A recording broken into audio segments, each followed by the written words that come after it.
Flight 8501 was a scheduled flight from Surabaya, Java, Indonesia to Singapore on Sunday 28 December 2014. It was scheduled to depart Juanda International Airport at 5:20 Western Indonesian Time and arrive at Singapore Changi Airport at 8:30 Singapore Standard Time. Flight 8501 took off at 5:35. Indonesia AirAsia didn't have permission from the Indonesian Ministry of Transportation to operate the route on Sundays.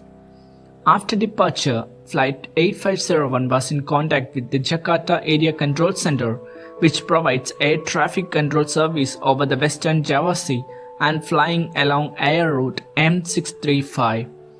When it approached a line of thunderstorms off the southwest coast of Borneo at 6:12, Flight 8501 was flying at flight level 320 approximately 32,000 feet when the flight crew requested and was authorized to deviate left from its original flight path to avoid these storms. The pilot then requested to climb to level 380, which was deferred by ATC because of other aircraft in the vicinity. AirNav Indonesia, which operates the Jakarta Area Control Center, reported that Jakarta Center then cleared Flight 8501 to flight level 340 at 6:14, but no response was received. Between 6:17 and 6:18, the aircraft climbed from 32,000 to 37,000 feet, exceeding a climb rate of 10,000 feet per minute. The flight data recorder showed the aircraft at 35,500 feet and still climbing at 159 knots, which is below the stall speed of the airplane's weight at that altitude.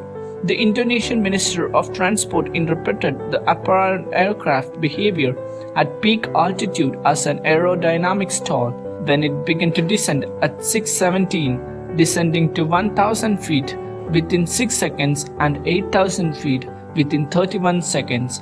The aircraft also began a turn to the left, forming at least one complete circle before disappearing from the radar at 6:18.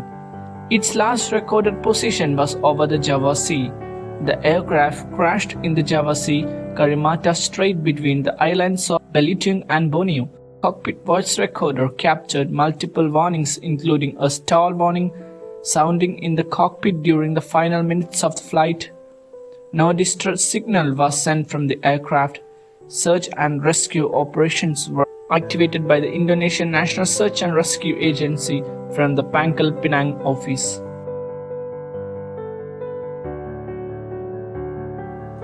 What went wrong with the aircraft? Flight 8501 is flying at 32,000 feet and in contact with Jakarta Area Control Tower over Java Sea. Pilots detecting thunderstorm ahead of them.